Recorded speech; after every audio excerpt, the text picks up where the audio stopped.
Sabe aquelas músicas que, do nada, explodem no streaming?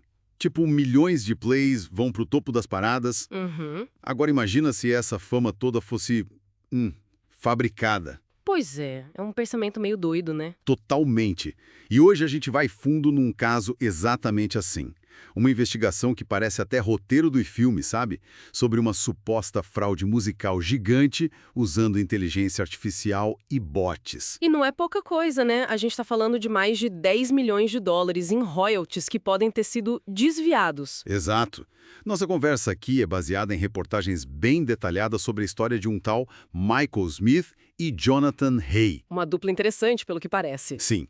E o nosso objetivo aqui é tentar entender como essa mistura de, sei lá, ambição, tecnologia de ponta e as brechas da indústria musical digital criaram essa situação toda. Bom, vamos lá. Quem eram esses caras? Então, de um lado você tem o Michael Smith. Ele era empresário, dono de clínicas médicas, mas parece que tinha uma vontade, assim, enorme de ser famoso na música. Meio inesperado, né?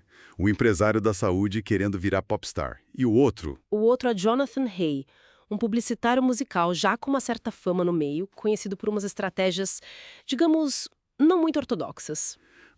Entendi. Uma dupla bem inusitada mesmo. E eles chegaram a ter sucesso, certo? Teve aquele álbum de jazz. Ah, sim, o Jazz Deluxe. Em 2018, esse álbum, meio que do nada, foi parar lá no topo das paradas de jazz da Billboard. Imagina a empolgação do rei. Mas parece que não durou muito, né? Não mesmo. O álbum sumiu das paradas tão rápido quanto apareceu. E o mais estranho, que deixou o rei confuso, cadê os fãs? Tipo, zero barulho online, sabe? E as análises de onde vinham os plays apontavam para lugares super inesperados, tipo Vietnã. Vietnã. Para um álbum de jazz americano, aí tem coisa, né? Com certeza. E foi aí que a suspeita de fraude começou a ficar séria mesmo. O rei começou a receber alertas das distribuidoras, Alertas? De quê?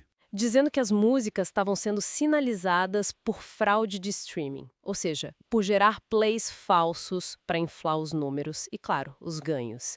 E as músicas estavam sendo retiradas das plataformas. E o Smith, o que ele disse? O Smith tentou dar uma desculpa, né? Falou que eram problemas com direitos autorais de samples usados nas músicas, mas, assim, não convenceu por muito tempo. Tá, e a inteligência artificial? Onde que ela entra nessa história toda? Porque fraude de streaming, infelizmente, não é novidade. Mas a escala aqui parece diferente. É aí que o negócio fica, digamos, high-tech. A acusação formal alega que lá por 2017, 2018, o Smith começou a colaborar com uma empresa de IA. A fonte até menciona o nome Boom. Boom, aquela plataforma que gera música. Essa mesma. Embora a Boom negue ter qualquer conhecimento dessa suposta fraude, a acusação diz que o Smith usou a tecnologia para criar, olha só, milhares de músicas. Milhares, com IA. Milhares. E com os nomes bem bizarros, tipo Zigophyceia ou Calm Knuckles. Coisa de bot mesmo, né? Zigophyceia, meu Deus, mas como que gerar milhares de músicas aleatórias vira dinheiro? Qual era o esquema? Então, segundo a acusação, era um esquema industrial mesmo. O Smith pegava essas músicas feitas por IA, criavam os nomes de artistas falsos, tipo Calm Force, e aí entrava a parte tecnológica pesada. Bots. Exatamente. Um exército de bots e, aparentemente, milhares de contas falsas em várias plataformas de streaming. E esses bots ficavam tocando as faixas sem parar, 24 horas por dia, 7 dias por semana. Nossa Senhora. E como muitas plataformas pagam por play, mesmo que seja uma fraçãozinha de centavo, você multiplica isso por milhões e milhões de plays em milhares de músicas. Vira uma fortuna, aquele 10 milhões de dólares que você mencionou. Exatamente. A acusação fala em mais de 10 milhões de dólares em royalties acumulados até 2024. Uma linha de produção de dinheiro, basicamente. Que loucura. Isso, claro, uma hora ia chamar a atenção, né? Alguém percebeu. Sim, com certeza. A coisa escalou, as plataformas começaram a detectar padrões estranhos e, eventualmente, chegou no FBI. Em setembro de 2024, o Smith foi preso. Preso e acusado formalmente. Sim, acusado no que parece ser o primeiro caso federal nos Estados Unidos de fraude de streaming envolvendo a inteligência artificial. Ele se declarou inocente, claro. E o rei? o publicitário. O rei é descrito nos documentos como um co-conspirador não acusado. E outros nomes surgiram também na investigação, como um tal Alex Mitchell e Bram Bessoff. A história é complexa. Entendi. Mas como a gente falou, fraude de streaming não é nova. Qual o tamanho real desse problema hoje? Olha, é um problema bem significativo. As estimativas variam muito, né? Tem gente que fala que afeta 1% de todos os streams globais, outros dizem que pode passar de 10%. É difícil medir. E a IA complica ainda mais. Muito mais. A IA funciona como um superalimentador para esse tipo de golpe. Pensa na capacidade de gerar milhares de músicas e depois usar mais IA ou automação para gerenciar os bots que tocam essas músicas. A escala se torna absurda. Faz todo sentido. E levanta uma questão sobre as plataformas, né? Como elas combatem isso e a própria forma de pagamento por play. Exato. Será que o modelo de pagamento por play não acaba, de certa forma, incentivando esses esquemas? É um debate importante.